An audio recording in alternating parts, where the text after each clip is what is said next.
Good evening, Harlem and Harlems of the world. I'm Terri Wisdom, and this is Harlem Network News. And as many of you know, Harlem Network News started at the onset of COVID. We are still here.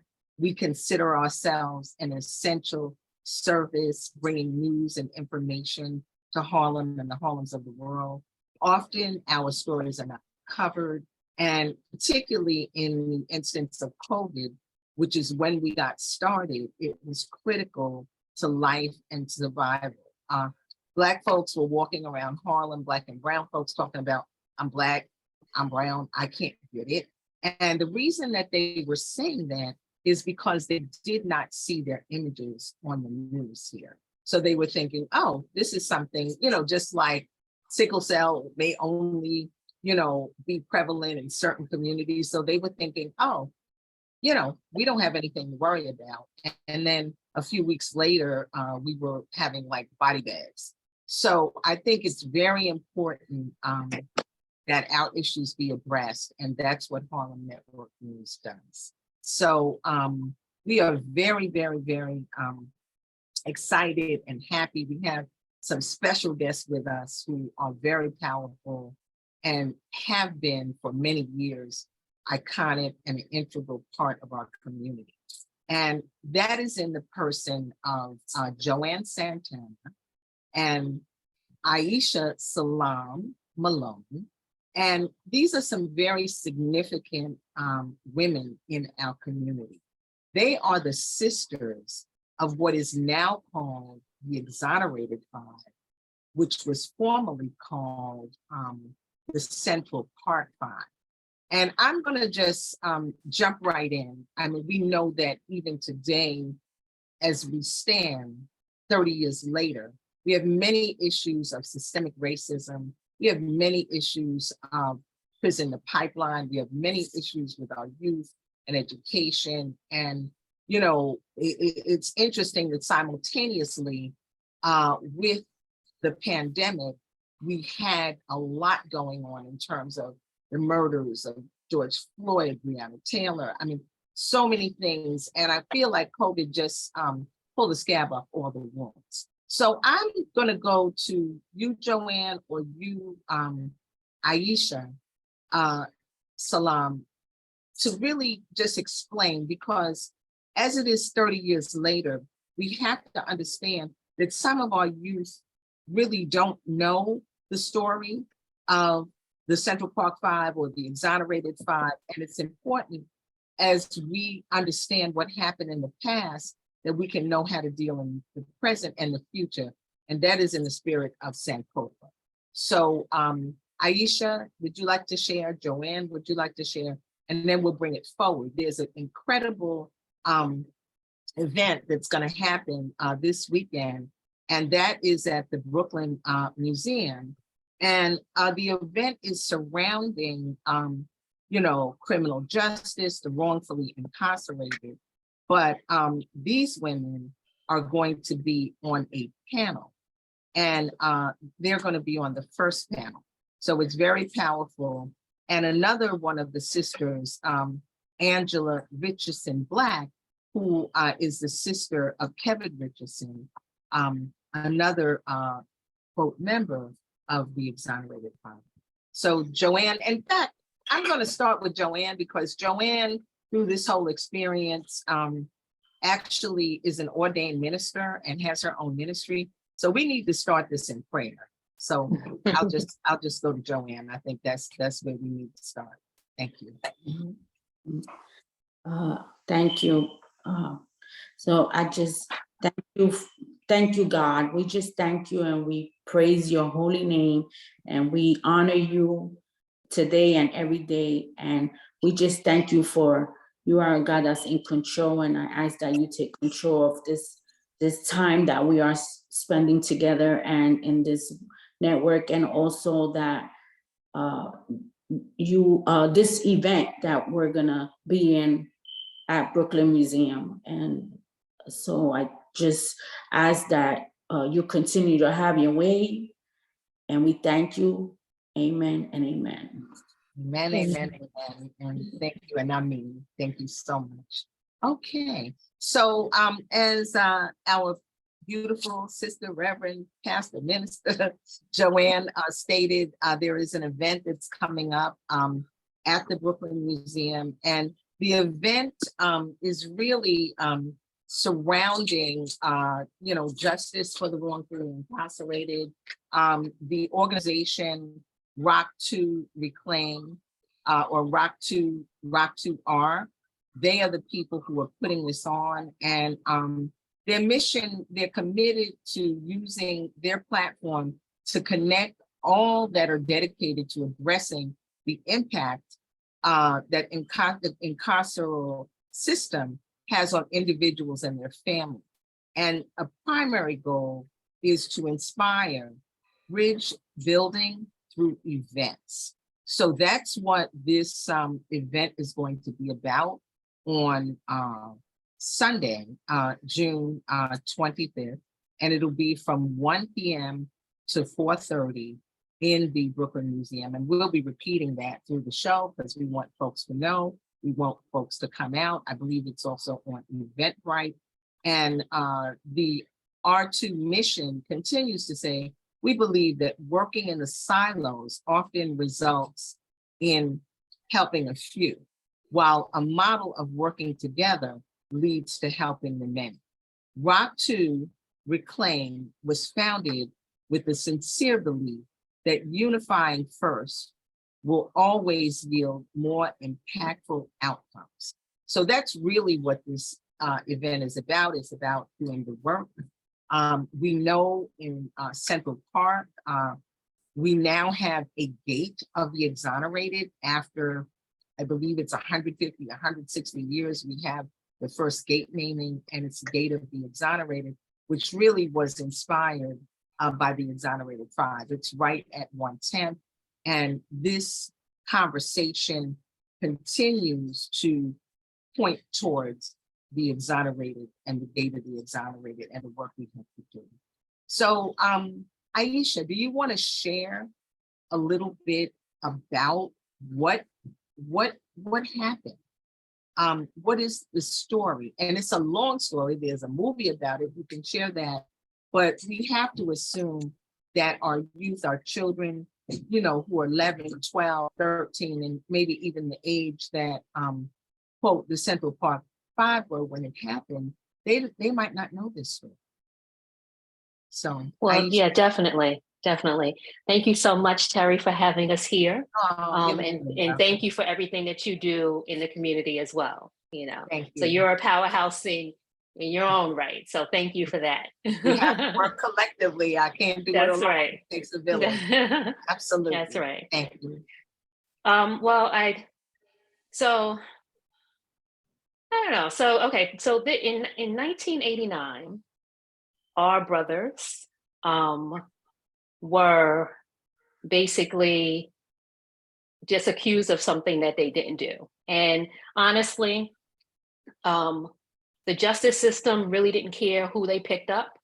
I almost feel like they didn't even care to whether or not they were solving a crime, because things still happen, with the Matias Reyes, who actually committed the rape of the jogger, continued to rape other women and actually kill other women. So they really didn't care, and they still didn't put the dots together when they realized DNA didn't match, and they realized the DNA was in the system already, because we were talking about a serial rapist at that point, even before the Central Park jogger case even came about.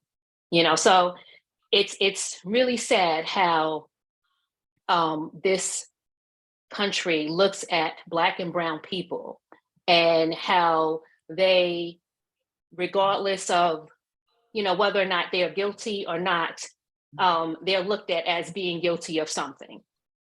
So that's the real terrible part. So whenever I get a chance to speak about these types of issues, I'm speaking as much as I can, letting people know stuff like this is still going on today. Our brothers didn't do it. The DNA never matched at any point. They really didn't even, the boys really didn't even know each other at the time, and it's just crazy that no DNA, no physical evidence on any of them. This woman lost a third of her blood. There was no blood on these boys. Wow. I mean, that's virtually impossible. You know, we're talking about 14, 15, and 16-year-old boys. Now, I have children. They go into the kitchen to make anything. I know they've been around, and I'm not an expert. Right. I hear you. I haven't been trained in looking up DNA, and I'm not a trained scientist, but I know when my kids have been around doing stuff, you know. So for them to really still decide that they were going to put this on them, and there to still be other rapes and murders committed by this same person, it's really a travesty, like all the way around, you know. So they just really didn't care. And, you know, 13 years later, it finally coming out that they didn't do it. I mean, that was just, there was no feeling, because we were really victimized, and throughout this whole entire time, with the letters that came to our houses, you know, wanting to, you know, kill my brother, kill my mother, kill us. Wow. You know, Wow. yeah, it was terrible. It was terrible. Oh, you know, movies. You know, I'm also very thankful for the movie that came out. Oh, I'm thankful for both movies. But I think what really drove it home, how much this could really happen to almost anybody, is when they see us. That really just drove it home, and really made people really feel it, like it needed to be felt, you know. But I'm definitely, go ahead.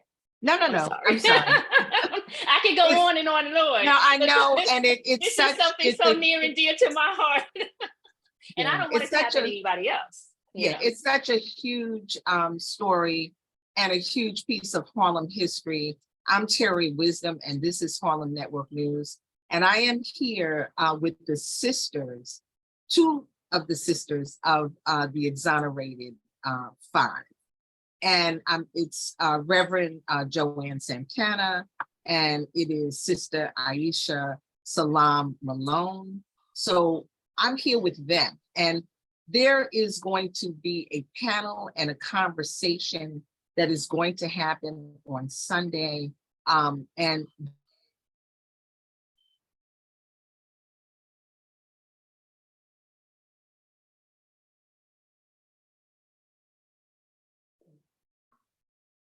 her brother is Kevin Richardson, one of the Exonerated Five. And also we have Joann Santana, and her brother is Raymond Santana, one of the Exonerated Five. And we have Sister Aisha Salaam Malone, and she is actually the sister of Dr. Yusef Salaam. So you have it, but the story is such a big story. You know, I believe it is the year 1989.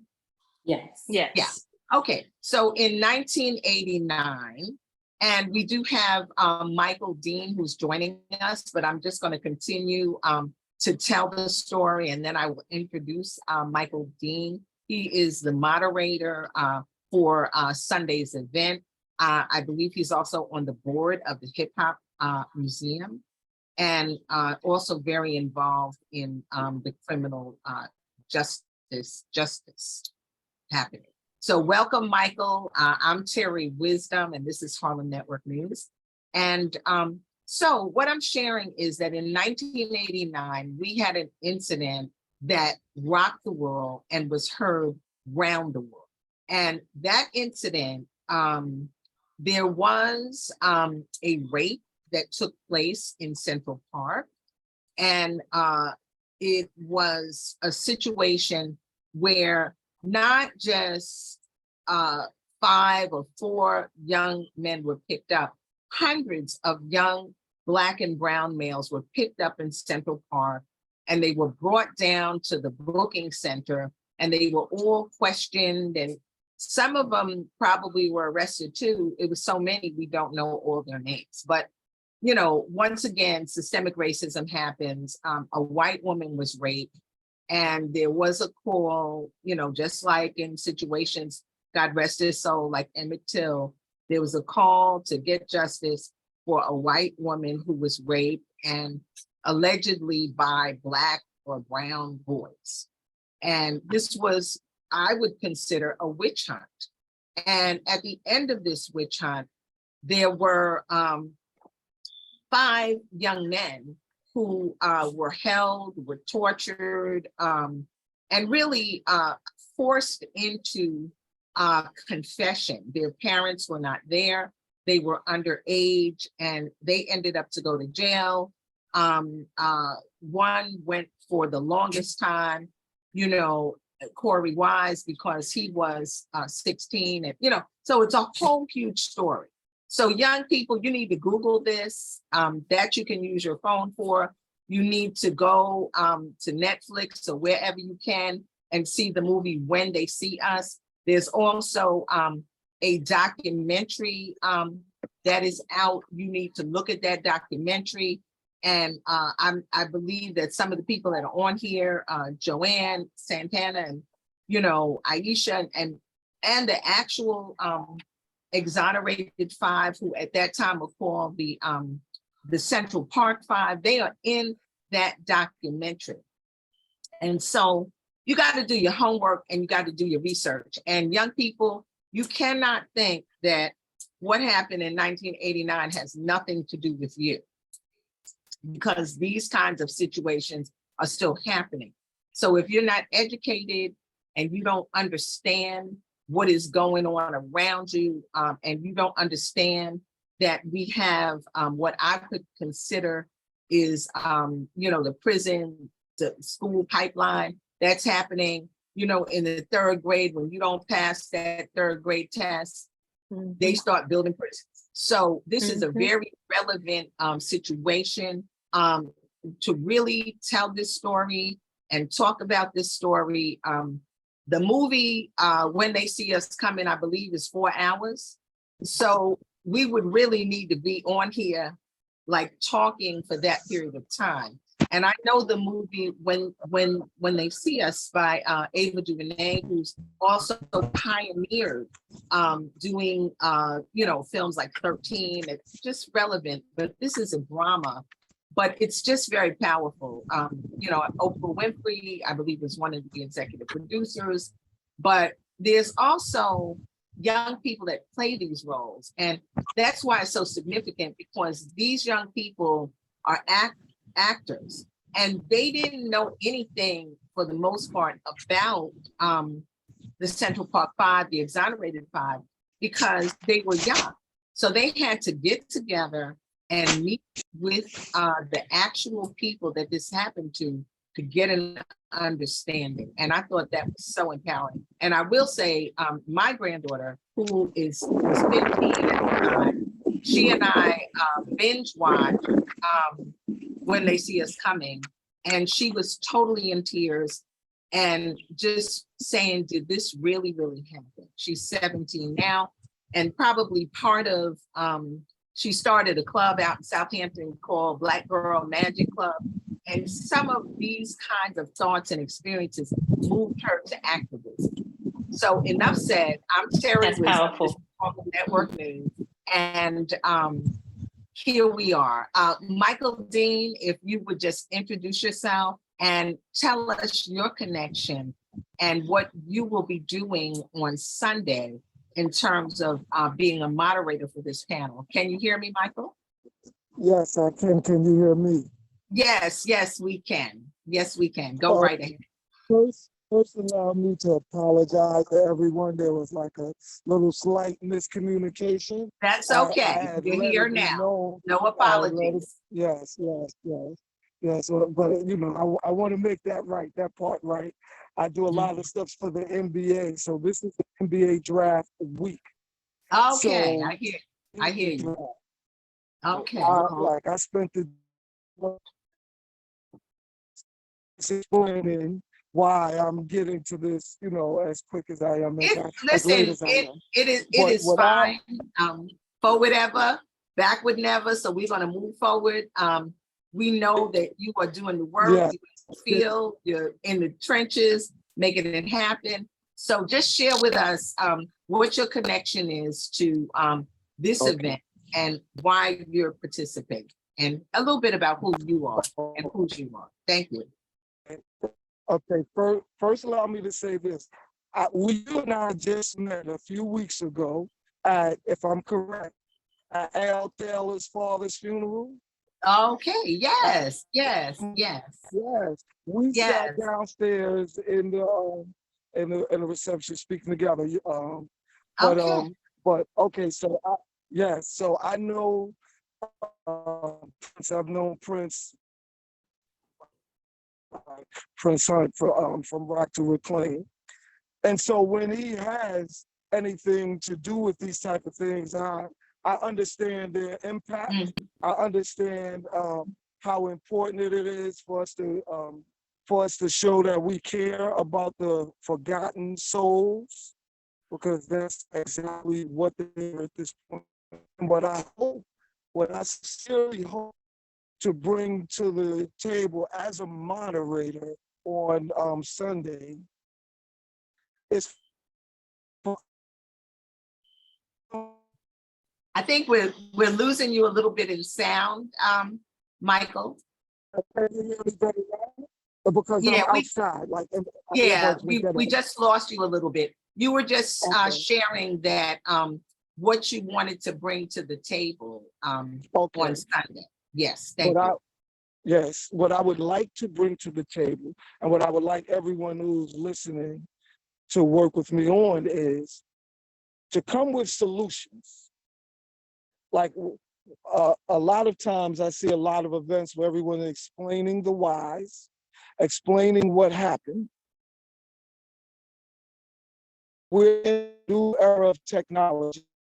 We have lost because of technology. If we are this implementing solutions, figuring out how to come together as groups, in a structure, so we have individual silos, we need those.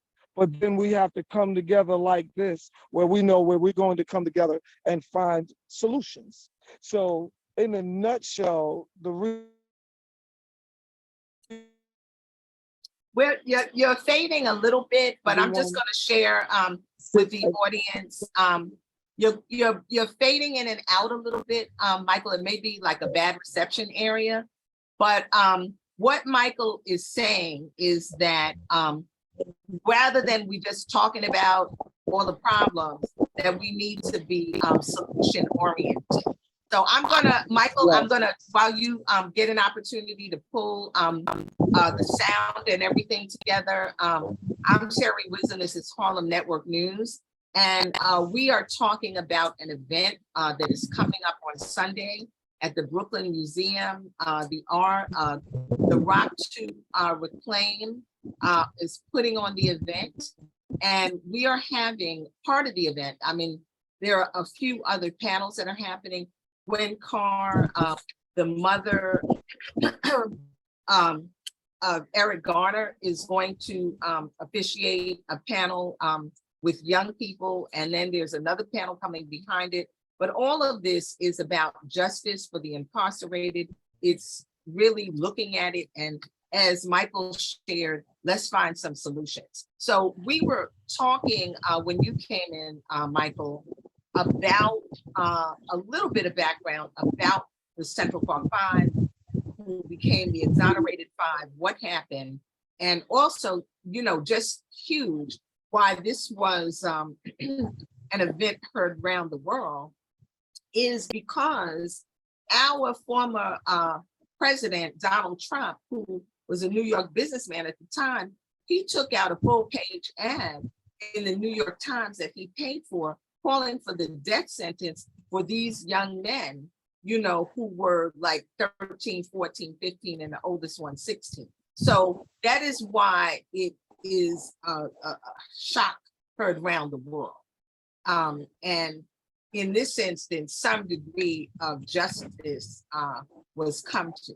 But Joann, would you share your version, your connection, and just what you experienced and how this impacted your life? Because one of the things that we're saying is when someone is incarcerated, it impacts that person's life greatly, but it impacts the entire family's life because everybody's life is changed.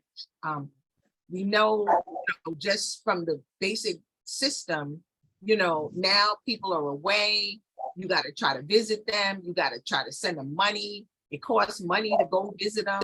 You all stressed out. If they have children, you got to take care, mothers, fathers, everyone is impacted by this, brothers, sisters. So Joann, share a little bit about that experience for you and how you in your life begin to make a change.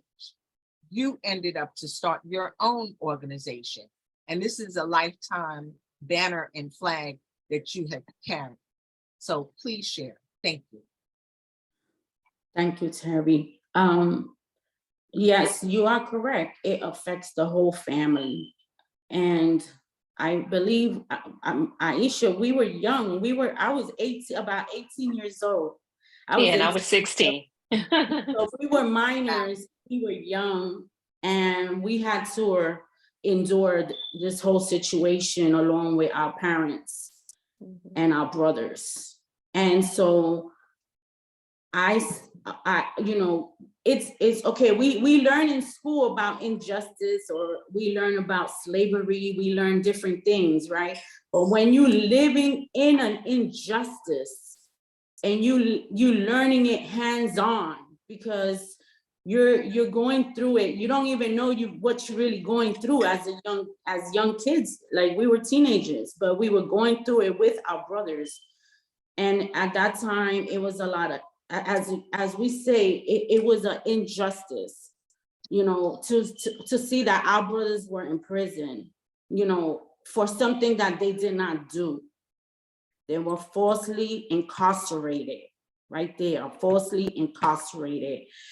And it was racism had to do with it. And it was, they were boys, and we were kids, and they were boys. And I just remember how everything was in the news. I think in 2 days or a day, everything was in the news, and they were already being crucified.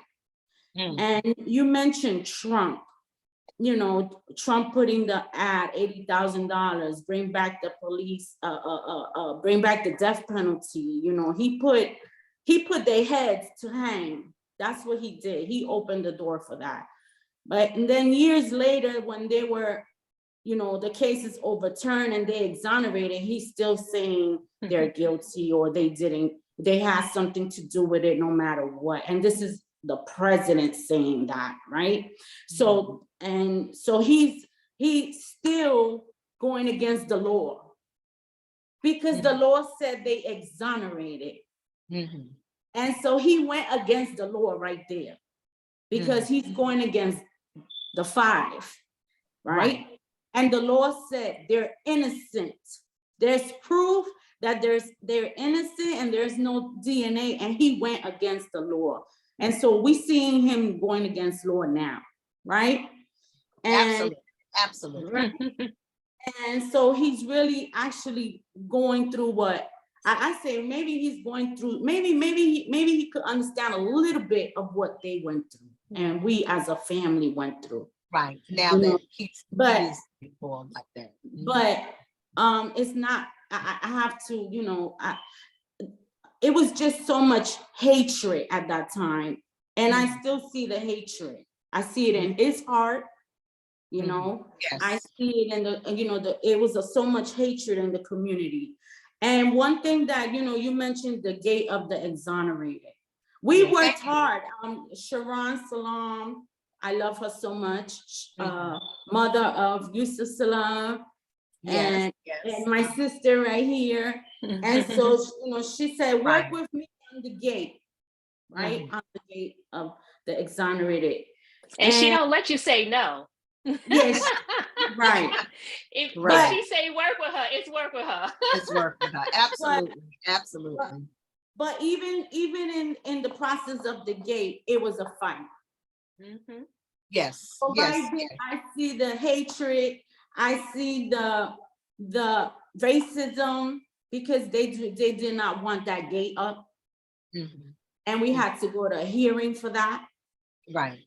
So this whole process, as from young girls that we were, teenagers, now we come out and we speaking to teenagers, and we're speaking to the community, and we're saying this happened to us. You go see when you see us, right? Go see that movie, but this happened to us as a whole family, as a community. Mhm. As a community. And I said, this is history. This is history. You say the movie's 4 or 5 hours. There's so much that hasn't been told. I'm sure. I'm sure. It's a lifetime. It's a lifetime of information. It's a lifetime. And for those of you who are just joining us, I'm Terri Wisdom, and this is Harlem Network News. And I have here with me two of the sisters of the Exonerated Five, Joann Santana. She is the older sister of Raymond Santana. And we also have with us Aisha Salaam Malone, who is the older sister of Dr. Yusef Salaam. And I have here with us Michael Dean, who is going to be the moderator, who is the moderator on the panel that's coming up at the Brooklyn Museum. I want to plug that again, being put out by the Rock to Reclaim. And that is going to be Sunday from 1 o'clock to 4:30. So a very powerful event. It's out on Eventbrite. If you're having any trouble getting on, I'm Terri Wisdom, Harlem Network News. You can email me at harlemnetworknews@gmail.com, or just call me directly at 646-261-5397. Harlem Network News is in the business of assuring that everyone is informed. Knowledge is power, media is the message is the media. So that is what we do.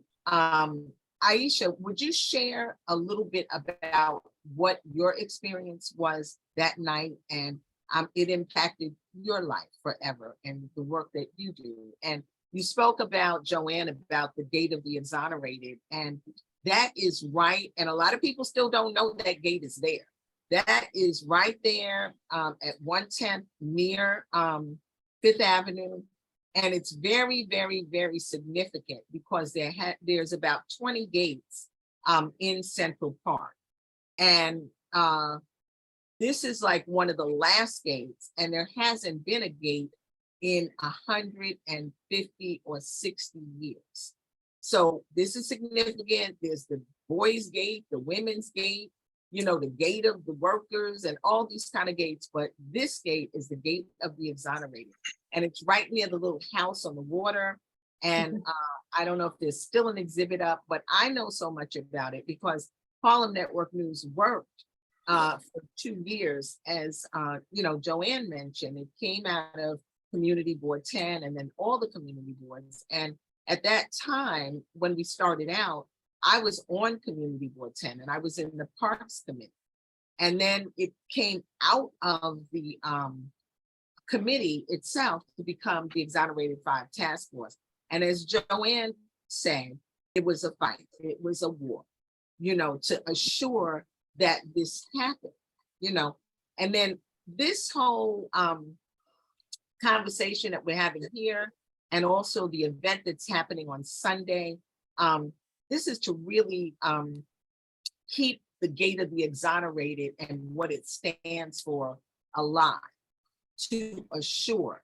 Central Park is a very significant place in our community, and it's very significant that this happened and that hundreds of boys were arrested that night. But we must also understand that Central Park was originally Seneca Village. We've got to say that. And that's where a lot of Black folks had their homes. And those homes were bulldozed, and they were given pittance for their homes when wealthy people wanted to build Central Park, because that was the whole idea for Central Park. So there's a lot of skeletons happening in Central Park. So it's very significant that this gate is in Central Park where this incident happened, and that it is in Central Park where there is another exhibit called the Seneca Village exhibit, which is really trying to dig deep and tell more about who those residents of Seneca Village were. And just because of systemic racism and because communication was not exactly it is, we don't have a lot of pictures. We don't have a lot of information. We're having to dig for this information, but it's really important. But the Gate of the Exonerated, it was the community boards coming together, the community coming together. It was the Parks Department, and it was the Central Park Conservancy. And we do want to give a shout out to John Reddick, who works with the Central Park Conservancy, because he was very instrumental, in making sure that there was an exhibit in the little park house. He did some stuff over the weekend on Juneteenth, but the most important thing, as Joann said, even up to the last minute, we weren't even sure it was going to happen.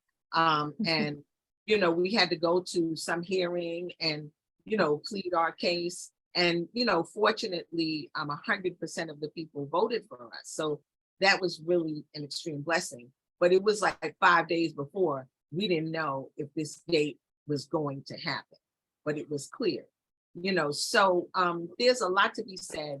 But I think the beauty of it is that all of the factions came together. And even though we didn't always agree and we had lots of conversations, nobody took their toys and went home. Everybody stuck it in, and we were able collectively to have this gate for the exonerated for perpetuity. So I feel that's an incredible feat, and it's people that made that happen. And as you mentioned, Miss Joann Salaam, the mother of Dr. Yusef Salaam. This is one of her visions, one of her dreams, and she kept moving forward. And people in the community board, also, and there's a sister in the community board who was also just a soldier in that, Sister Chanel. So, it's a collective thing. But as you said, we could be here for many, many hours, but I'm trying to capsulize what's happening and the importance of everything. So Aisha Salaam Malone, would you share your experience, your recollection from that night, and how that impacted your family with brevity? So Yusef was my best friend. We are a year and a few months apart. And when he came along, he was everything to me. He was my best friend. I do have a younger brother than Yusef, but because he's a little bit younger, he wasn't as close to, we weren't as close to him as I was to Yusef. But we're all very close now. And it's crazy because I'll never forget that night. I remember Yusef, because my mother prepared us. She was a single mom. We learned how to cook really young. So Yusef was cooking himself a steak. We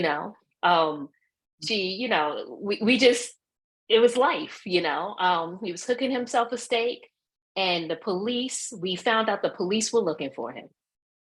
And I thought he was gonna be back so soon that we didn't even take the steak out. He's like, yeah, we just need to talk to them for a second, and he's gonna be coming back upstairs. Wow. This is my best friend, somebody who, he always got everything stolen from him. Okay, I hear you. He was the type of kid, even though he was tall, he was very thin. And if you said boo to him, he would, So, okay. And he's definitely changed now. He's not a person to be messed with, but I got you. Like then, you say something to him, he would give, he gave up the bikes, the skateboards, he just gave it up, so I just couldn't imagine them to think that this person who basically, he wouldn't hurt a fly, Okay. So I just knew that he was coming back home. I couldn't believe that was going to be the last time that I was going to see him. And now we're going through a court case. Going through this as a young person, to get on the train to go to school and to see people reading the paper and your brother's face is on the front page of the paper. Wow. And people are calling and saying that he did all of these types of things, and people talking to each other about the case. And you just feel like you want to shrink, you know, you want to scream, you want to say he didn't do it, but you still want to shrink. You feel so conflicted inside. You feel like you almost can't move. That was our life. That was our life for years, you know. Going through college, I'll see friends now and or people that went to college with me, and they'll say, "Hey, Aisha," and I don't even recognize them. I felt like I was in a constant fog. Right. I don't even know how I graduated. I don't even know how I did so well in college. Right. I don't understand how it happened, you know, because I was in a constant fog, you know. And then not only that, you know, we wanted to visit him as much as possible, you know. I wanted to go up there almost every weekend I could. That's one of the reasons why I went to a school that was so close. I went to school in Long Island, even though I didn't live on campus. I was able to come back and forth and go up there and visit him as much as I could. So it was a horrific experience. With the gate of the exonerated, for that to happen, for the world to see, for it to come back full circle, it just felt like such a victory. You know, I mean, I thought it was going to be a huge, momentous victory in 2000 and 13 years later, 2002, when the verdict was overturned. I just knew every paper would be talking about this. I just knew that we would get the victory there, and it didn't happen. It didn't happen. So these moments here, like, I just hold on to them so much. I was so happy to be involved in it, you know. It's crazy because my people will talk to my mother and she just talks so, it's such a, in a stern way, but in a calm way, in a way that you have to get things done. So sometimes she can rub you a little bit the wrong way, but then you realize this woman has such a vision. Yes, absolutely. And she pushes, You know? she gets it done. And Yes. what I love is, and, you know, through working on the gate of the exonerated, you know, I think we're probably in the same age range. Our children are in the same age range. I think my daughter and Yusef are about exactly the same age. And then Harlem and, you know, Black and brown people all over the world, we're very, very, very connected. So I had the experience that my children attended Central Park East Secondary School, CPE. And that is right there at 106 and Madison. And I believe, I know for a fact that Kevin Richardson was in that school building. He wasn't in that school, but he was in that building. I know that my son, who was younger than him, knew him, and, you know, other people that he knew, and there was cross-pollination that would happen. And I also know that Corey was in that building. You know, so this was significant. And Yusuf was there. Yusuf and I were there for a little while before we went to PS 83. But yes, we were in there for a little while before we went up the block. Because they had the elementary school and then they had the middle school and the high school, but they were there. They went to CPE on 99th Street, which was CPE 2, but then they came there for the middle school. So this was I remember it because they were in that school and there had been like something with discussion with my son and Kevin, you know, Kevin knew my son, you know, and he was younger, but there were older boys, you know. And just a week before, there had been like something, you know, where parents, you know, but had discussions, teachers. And a week later, this situation happened. And it was, you know, it was impactful to us because we all had our children there, you know, and I didn't live in that area because Central Park was, it wasn't a charter school, but it was some kind of school that, you know, people from different areas. We were up by Riverside Drive and 157. So it was near and dear to me then. And just having had different experiences that my son had, he was also in 2021 shot and killed. And that case is going unsolved. He was 43 years old when this happened. So all of this is very connected to me. And I'm very concerned about our young people, our old people, young people, because it could happen to anybody. So we have to really continue the work, and it does impact us all. My son was also formerly incarcerated, and it was for different circumstances. So I know personally what that's about when you have someone in your family that's incarcerated, what it takes to visit, when they had, God rest his soul, and I will say his name, Ali Sam Wayman Wisdom, Columbo the Shining Star. But, I remember when to call somebody in prison was like 4 cents a minute, and I think they repealed that. But what is that? When people are sending people money in prison, that's because they're not getting fed. You know what I'm saying? They're trying to eat out the commissary machine. So there's a lot of things and a lot of conversation. And as you were mentioning, Aisha, you were mentioning, that you felt like you were in a fog, and you also felt like you were shrinking in ways you felt. But for me, for even the journey that my son had in terms of incarceration, it's something that I began to speak out about. I didn't hold that to myself. I didn't walk around in shame.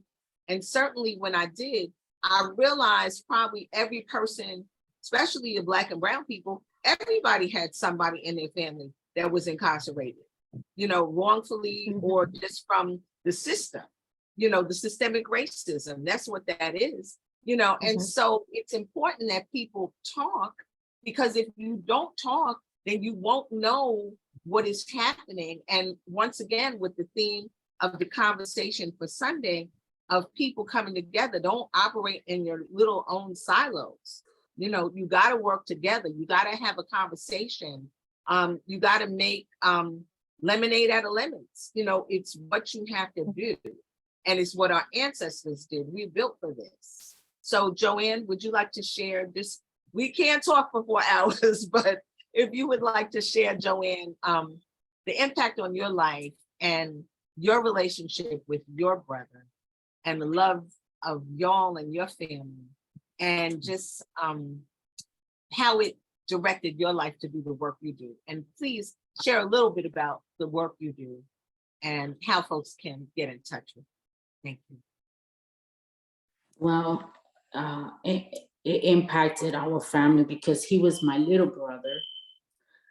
And I received a phone call, and it was from the police department. They said that my brother was arrested and that I needed to pick him up.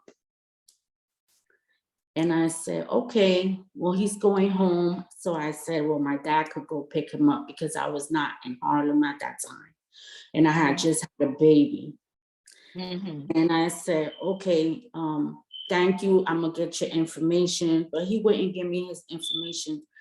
I gave him my dad's number. And then they went and they went to get my dad. But we was told that he needed to get picked up. So my brother never came home. That was the thing. We went to pick him up. My dad went to pick him up, but he never came home. And I didn't hear from my dad a couple of days. When I heard that it was in the news, and I was my dad, because my dad was already in a warfare. He was already fighting the injustice because the parents was trying to figure out what was going on with their children, at that time. So it impacted us where, as a family, you don't know your rights. You don't know the law. They could just tell you anything. They try to trick you. And he was my little brother. And for me, my little brother was something that I was like his big sister, and I had to protect him, And so at that moment, I thought, oh, I failed because I didn't pick him up. But it was not my fault. It was the system that failed. Yusuf had to tell me that. He had to tell me that it wasn't my fault. Yes. And for a long time, I thought it was my fault. Me too. I picked Yep. him. But the system failed. The system failed 5 boys. The system failed our families. The system failed the community. It's just a failed system, and the system needs to be rebuilt. Right. And it's so much work to do. And it's interesting that as sisters, as older sisters, and I'm Terri Wisdom, this is Harlem Network News. And we're here speaking with the sisters of the Exonerated Five, and they're going to be part of a program on Sunday at the Brooklyn Museum from 1 to 4. And it's just so interesting that you would say that as sisters, you're thinking, well, how did I fail, or what did I do? Even though they didn't do it, but what happened for this to happen? And I think as a mother of someone who was incarcerated, it's always comes to that, like, well, where did I fail? What did I do? And in this instance of your instance, it was wrongfully incarcerated for something that they absolutely didn't do.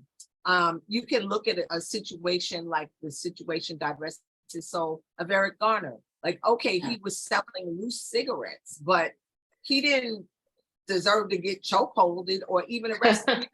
So it's kind of like, but people, it's going to go through your head, like, what did I do? Or if I had picked them up, or if I had said, don't go downstairs when you cook a steak, all of things come into your head, and then, as Aisha said, it is the situation of shame, and it's the situation, and I can go and speak on this. My son was incarcerated and he did his time, and he was out, he was working, he was a musician, but he was working like 12 hours a day, out of state. He came back here, and he was shot and killed. We don't know how, we don't know why. This is on the Shinnecock Reservation. However, what the news did, and this is why media is so important, the Southampton Press, and I will say their name, they put up like some kind of mugshot of him, of when he was arrested like 8 or 9 years ago, and they put him as a criminal. So even when someone is murdered and we don't know why, they didn't do anything, someone just shot and killed them, you don't even get to get murdered and be cared for. They're going to look for something that happened 8 or 10 years ago to just criminalize you and victimize you. And that's what we have to fight against. And that's another part of the importance of Harlem Network News, of getting out here, telling the stories, having the experiences, and knowing that we are people and that we matter. Our families matter. What happens to us matter. And we should not be victimized. And they have really tried to do this, even with many of our leaders. Whatever great things the leaders have done, they're going to look for some kind of negative thing and put that out there. So media plays a role, and people tend to believe what they hear. It's a 2-minute soundbite in the news, and they're taking that as truth because they heard it on the news. And you're hearing this from Joann. You're hearing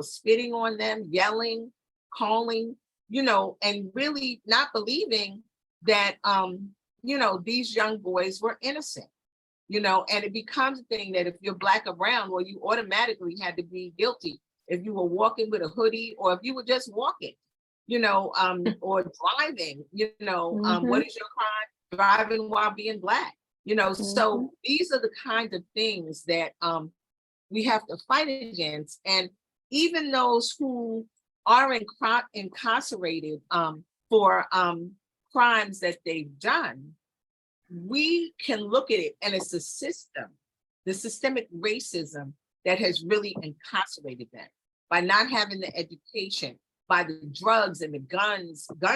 We're not bringing the guns into our community. They're being brought in. We're not bringing the drugs in. They're being brought in to really keep us tied up. And these are the things that we have to look at. Or having schools right now that are separate but not equal. In District 5, 99.99% of the kids are Black and brown. There's like, and even with gentrification, there's like maybe in a lot of the majority of schools, like 4 white kids in the whole, you know, what is that?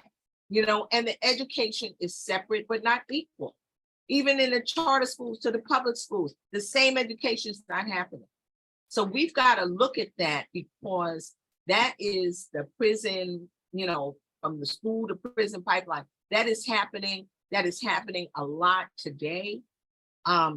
Even after the civil rights movement, even after there was busing, even after people have died, been assassinated, it's still happening. So we got to do the work.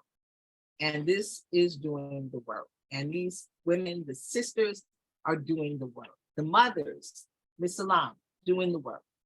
And of course, the Exonerated 5 are doing the work. Yusef's book, so empowering as he tells his story. And, you know, that book, people need to do the audio version because it's in his voice. So it really shares. And I know Raymond is working on some books and everybody's doing the work. So bad things happen, but out of the bad, people have decided we're going to turn bad into good. We're going to take this example of stuff that happened and we're going to use it for change. So Joann, would you share what you've been doing, your ministry, and how you have used this for change and how folks can get in touch with you? And then we'll go to you, Aisha, and then Michael Dean, who is still with us. If you have some comments, we'll try to go to you. And I know you were having some technical difficulties. So, Joann.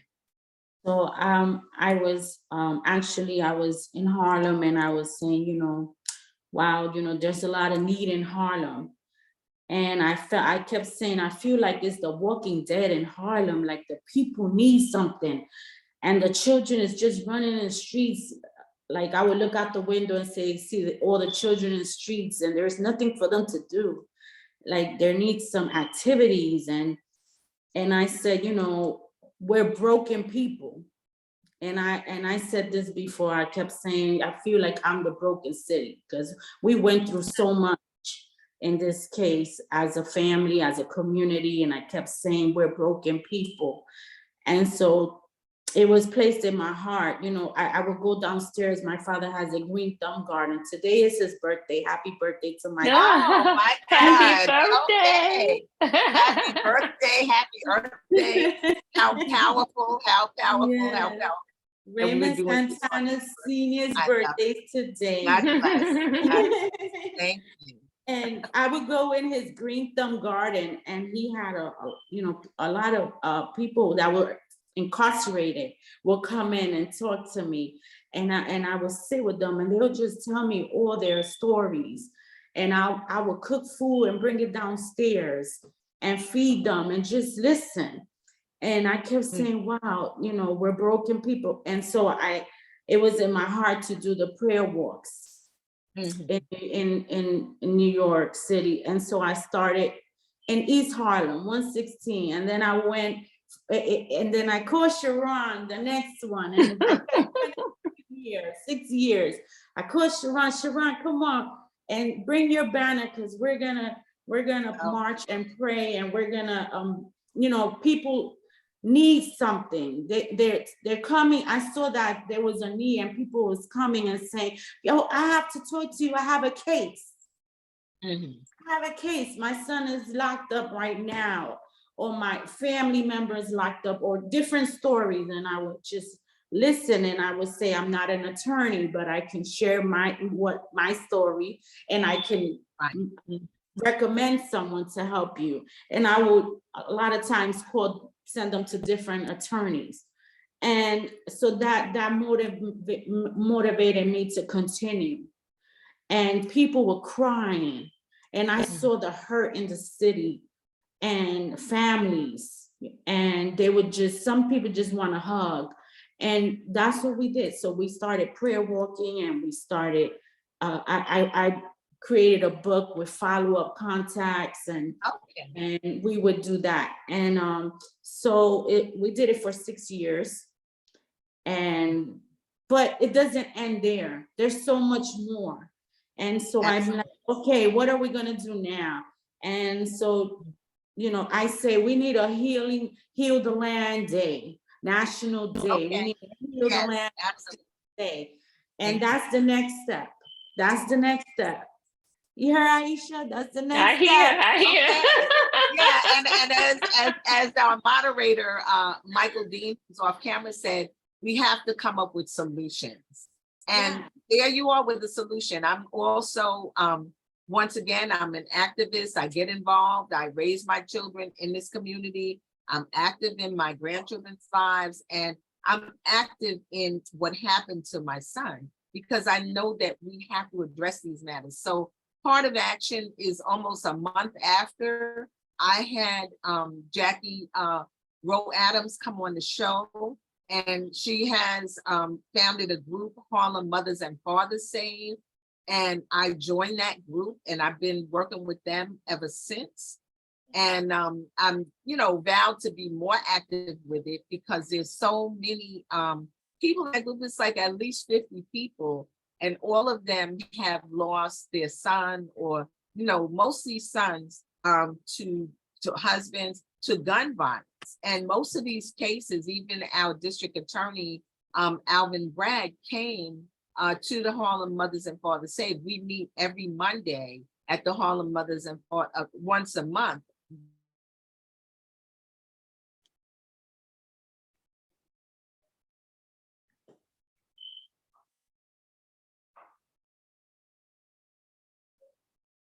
Because she lost 2 sons to gun violence, one at 19 here in Harlem, and her other son, 29, in Baltimore. So that made her say, okay, like, I got to start something. I got to do something, and let this be a place where we're not working individually with our pain, with our grief. We're going to work collectively to do something constructive. And I think that is what the answer is. I'm Terri Wisdom. This is Harlem Network News. I know we also have to work hard with our youth, okay? Because systemic racism is grabbing them. Aisha, would you share, and we'll come back to you, Joann, for your closing statement, so you can tell folks how to get in touch, how to get involved with your organization. Aisha, would you share a bit about the work you do? And I know you and Ms. Salaam, the Justice for the Wrongfully Incarcerated, share a bit about them. Thank you. Okay. So when this happened with my brother, my mother completely changed trajectories from what she had done before. She used to be a model eons ago. She became, Beautiful. She had gotten into fashion, and she's always been very handy as far as fashion goes, and sewing and making outfits and things like that, putting on shows. So she had gotten really deeply into that, and at a certain point was working at Parsons School of Design. So when this happened with Yusa, but it's almost like you had to stop working to deal with the situation that came on. So she said, I need to do something to help other people, to help my son, but to help other people. So she started something called Mother's Love, which changed into People United for Children. And I'm only really bringing up those because, I tagged along also because I wanted to do something too.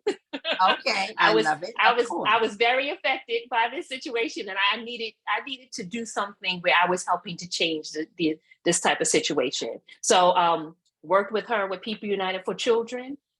Then when we started to run out of funding, we did that for years. When we started running out of funding she decided she wasn't really sure she wanted to do an organization, but she needed to do a walk. She had just gone through cancer, and she said she was going to do a walk to Albany. All right. So, and that walk to Albany was going to, it was going to be about changing some laws. We were going to create a bill. So we created a bill. We tried to get that passed. We walked to Albany, and this is right off the heels of her going through cancer. And, everybody in the group said, we need to continue this. And that's where Justice for the Wrongfully Incarcerated came about. And basically what that does is it's an advocacy group. So again, like Joann said, we're not lawyers, but we do have a few connects. And from time to time, there are lawyers, who come on board and, help us out and do some speaking engagements and things like that.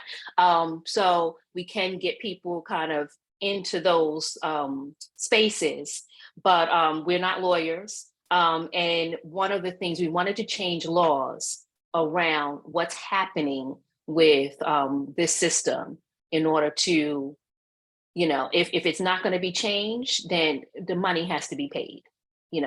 Part of one of our bills had, one of our bills had in there prosecutorial, oh geez, I can't say it now.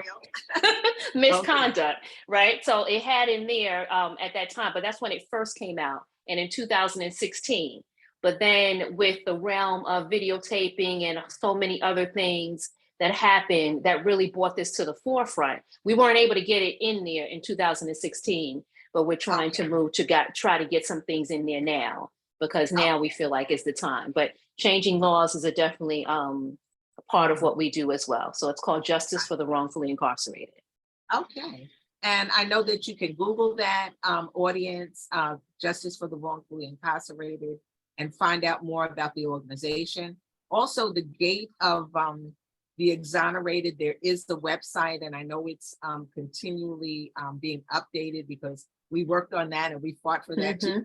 So, the information is out there, and you young people who are listening, this is not a divide. We all have to work collectively, intergenerationally. We want to make sure that there isn't a digital divide. You all are on your phones all the time. I see you. And a lot of games you're playing, and you got to understand that the way this social media works, there are algorithms and there are people who are targeting you. So you got to start using these phones to look up information and find out more about yourself, about your culture, have a willingness to learn and understand that a lot of the movements, be it the civil rights movement, the Black Power movement, even the movement in South Africa, came out of the youth, Soweto. You got to understand that. So, and we have to help you to understand it, because there are forces who don't want you to know yourself. Yes, indeed. They want to make money off your back by having you in prison, where they can, have you be making Victoria's Secrets for 50 cents a day. Let's be real clear. Okay. So Michael Dean, I believe you've heard a lot of the conversation that we've had, and you're going to be the moderator, or you are the moderator for this great event that is happening on Sunday. So do you want to just share a few words, and then we're going to close out, because we could do a marathon 24 hours on this. Yes, Sir. I'm going to be quick. But I have a question. My question is, like with the Exonerated 5, previously the Central Park 5, when they finally won the settlement, is the settlement just for them, or is it also for the families? Good question. I love it. Michael, Okay. Go ahead, Joann. Go ahead. So when you first came on, you said we have problems and we need solutions. Yes. And we was pushed into fighting problems and writing solutions. We did that, fighting for this case to get overturned with our attorneys. And they didn't care about the families. The families was excluded of everything. And we had no say-so. So the justice system fails again. So you asked about the settlement. No, it was not for families. No, I'm And this asking is, because it let it me, let made me, me think. Sure, sure, sure. Go ahead, let Aisha. me also say, this is one of the things that Justice for the Wrongfully Incarcerated also does. So it wasn't for the families, but the families didn't get anything, you know. But we know as a community that they're not going through this by themselves. Right. There are mothers, there's children, there's a whole bunch of, there's a network of people who are involved and who are suffering and who need all types of help, who may not just need money, they might need housing, they might need a whole bunch, they might need mental health, you know, so there are a number of things that they might need. So creating bills around things like that, where it makes it a mandate that you're automatically given this amount if you're spending any time in prison and you're wrongfully incarcerated. Right. Absolutely. Yeah. I think, Michael, No. I appreciate you asking that question because most people do not understand the impact on the family. As you said, Aisha, you decided to go to school in Long Island so that you could visit your brother who was incarcerated. And then we don't even talk about what the cost is, because a lot of times people are incarcerated. You're here in New York City and they're like 8 hours away or something. You know what I'm saying? And it costs money to do that. And then it costs money, even though the industrial complex is making money, it costs the families money to keep their person in prison. You know, it costs money because they might not be able to go outside unless they have a green coat, the color that it's supposed to be, you know, or something of that impact, you know. So, or if you can't talk to them unless you have like money on your phone card, you know, so this is hardships for families. And we've already been through, and this would bring up a whole nother can of worms, but right now, That's the reason. that's Yeah, but that is the reparation. reason.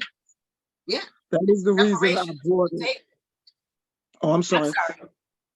I was gonna say that that is the reason that I brought it up is because of especially listening here today for the first time, listening to Aisha's and Joanna's story of what they go through, and knowing what people go through.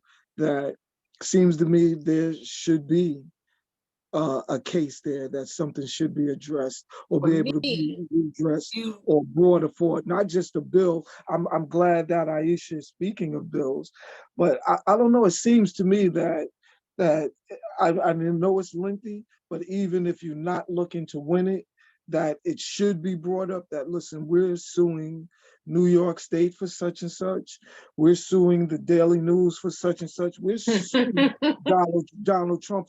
See, because what people don't get about Donald Trump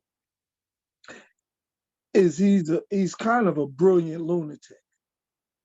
And what I mean by that is, you know, like back in the days coming up through the 5% and the Nation of Islam and all of that, they used to teach that that the white man was the devil, but they used to teach that he's the what was it, the he's wickedly wise. And a lot of us will hang on to the wicked part and not pay attention to the wise I part. understand the wise part. And Yes. so when you look, Sly as a fox, you could say. yeah, so you look at we look at Trump and you can look at him and go, he's an idiot, but he's winning. He's winning, doing Yes. what he's doing, Yes. calling it Yes. out. And you see, he probably got the record for the most lawsuits ever. Like he cares nothing about that. He takes me to court. He says, So I does that, don't. but there's certain noise that might could be made. So like I said, I'm just setting the table for things that I Thank may you. bring up, that I'll probably bring up, because like Okay. I said, I'm on one thing. This is not about problems. It's not answering problems. It's about, let's get to the solutions. This is more Absolutely. this is more than 2,000 years of what's being done. And we don't count just here. We got to count when they went there to get us, to bring us here.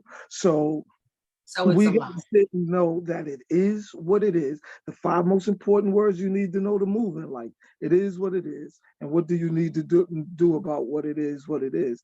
So I think I'm just want to seed you two with some solutions. Like I enjoyed Aisha talking about, even though she couldn't get the word out, prosecutorial misconduct.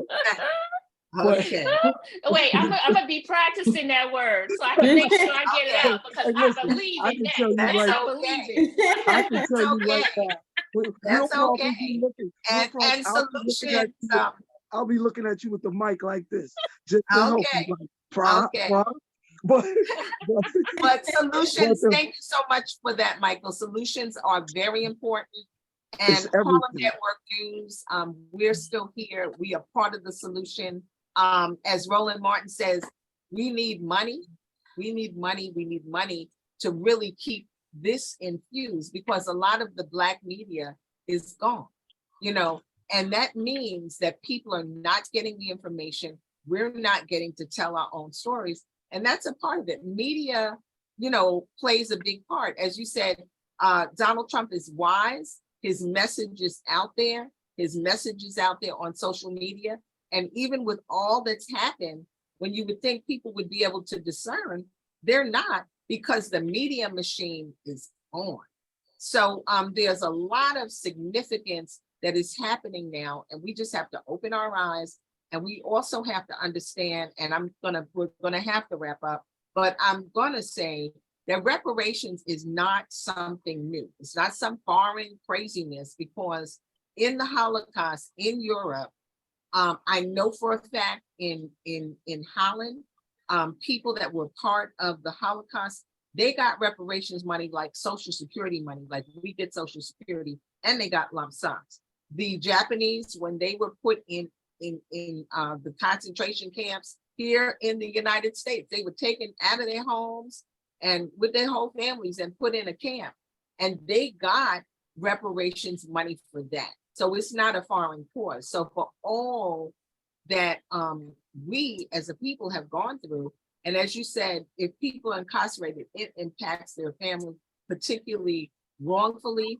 If people are shot and killed, like my son was shot and killed, that impacts me because he has a son who is in college. I gotta handle that. You know what I'm saying? So it's a trickle down of what happens.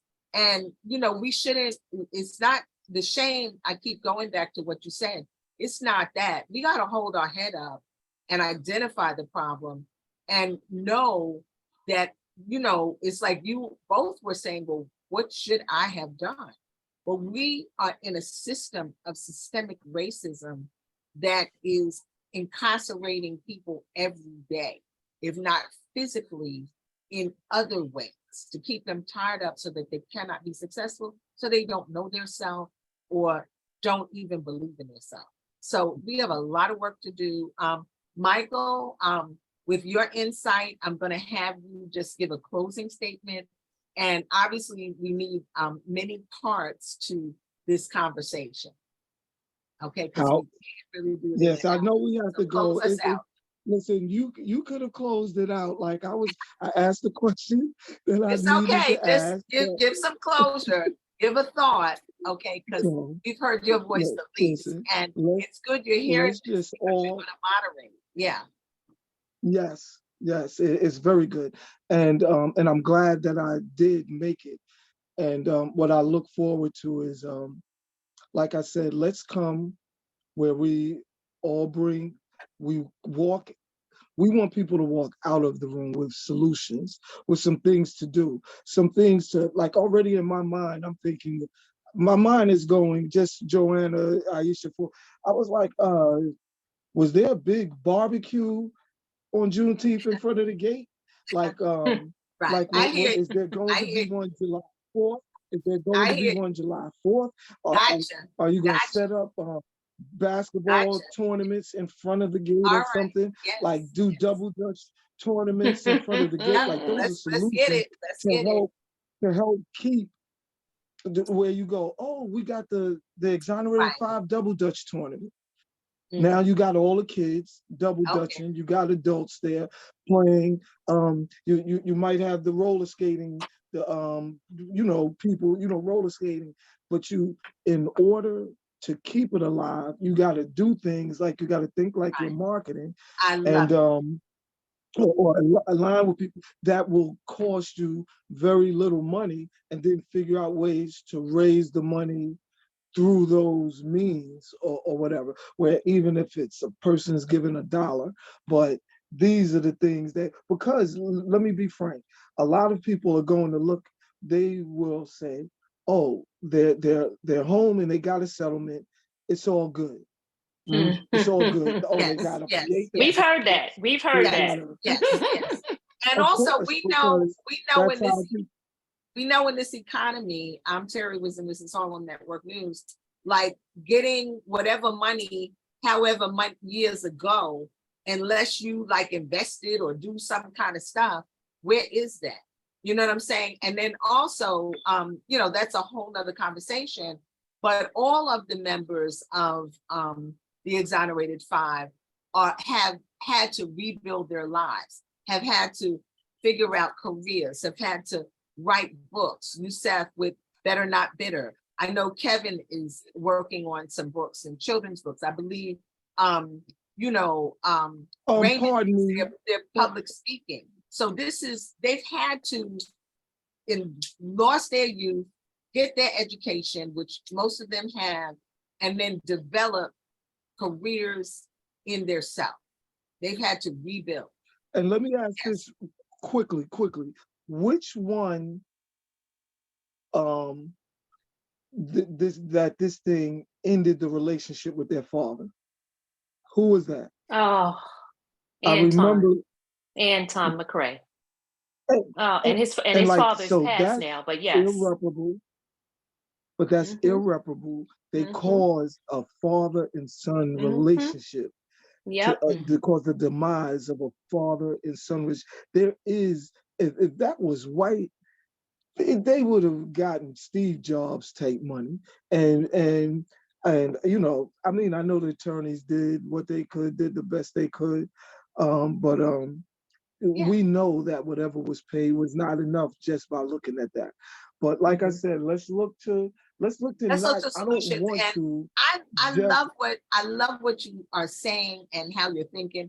Double Dutch tournaments in front, and I know that Miss Joann Santana was thinking. Now check this out: the correctional facility that's across from the gate. That was a vision of Miss Salaam to be like a library, a center of learning to deal with justice for the wrongfully incarcerated. And things happen in our city that we don't even know they're going to happen because, I know she was walking down the street one day and she was like, what's going on over there? And she called me as a media person. And then we found out ahead of the news that they were moving all of the asylum seekers into this structure, and so that's a whole nother can of worms. I'm not even going to open that, but we got to look at this. And you're right, because if we don't keep the words of our ancestors and the deeds of our ancestors and the significant things that we have had, the children are not going to know. Many of these young people that are 11 years old, they do not know who Nelson Mandela is. They don't exactly know who Mayor Biden is. Most of them are saying, who is Martin Luther King? He was the president.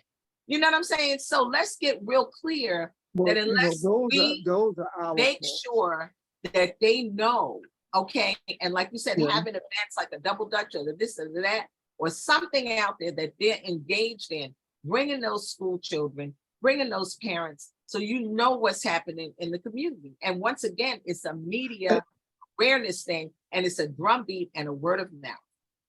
Important. And listen, I want to say this. I want to put this forth on Harlem Network News. Thank you. Aisha and Joanna, not even why, but you two got to know that you two need to be doing a book, whether it's as a collaboration. Okay, let's go. Telling the story.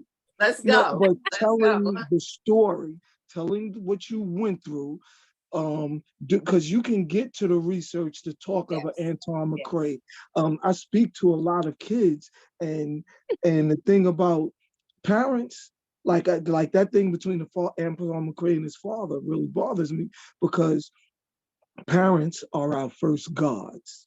And when when that God get taken away from you, it can be devastating. And then him not being old enough to understand that his father, because when I look at the story, I'm like, his father was paralyzed, that he had paralysis. He didn't know what to do. We learned by experience. He didn't have this experience. He didn't know what to do. He's feeling like less than a man. And he probably was devastated, you know what I mean? It's mentally. So when I look at that, like, no, these stories need to be told to help if you're going to put the process. And right now, at a time, this is like, to me, that's a quick bestseller. Like the two of you collaborate. And it's even, thank you. It's obviously, I love his He's got ideas. He is absolutely correct. Because Joann and I spoke about that. Okay. We did. Okay, so it's that's in why the I'm spirit. like, It's like right reading there. our minds. It's right there, and the Let's story is long. It was a 4-hour movie, you know, to just kind of tell part of the story. And like you said, Joann, when they see us, it doesn't even tell all the story. And now, even you know, I encourage reading is important. Reading, having the hardcover book, using your eyes, holding it in your hand, that's important.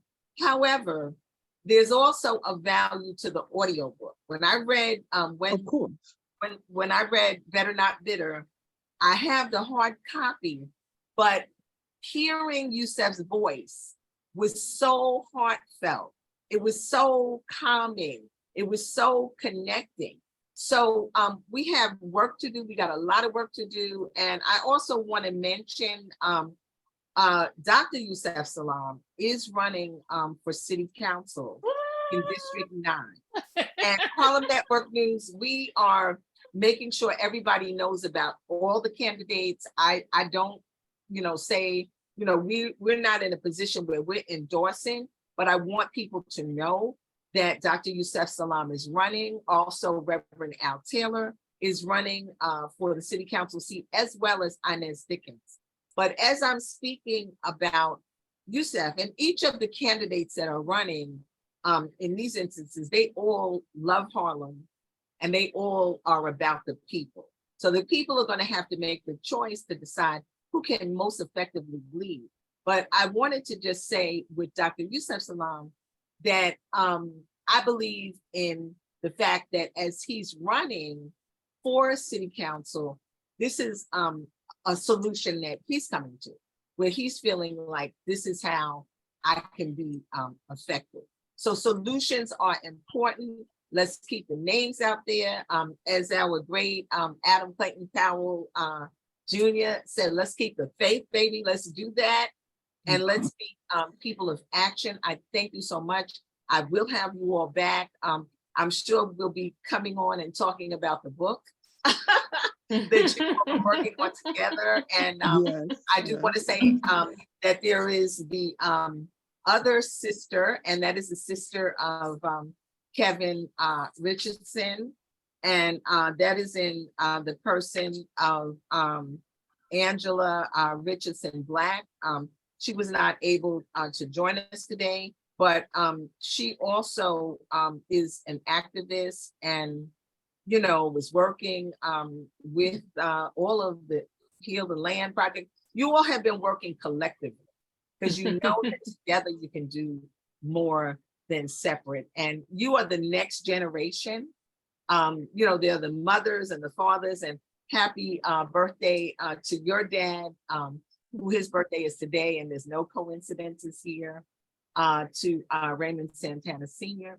But you all are the next generation. And then of course, there are your children who are the next generation and their children. So we have to keep it going. But in any case, I'm Terri Wisdom. This is Harlem Network News. This has been a robust conversation. And we know that through media and telling our stories, we are making a difference, and we are an essential service.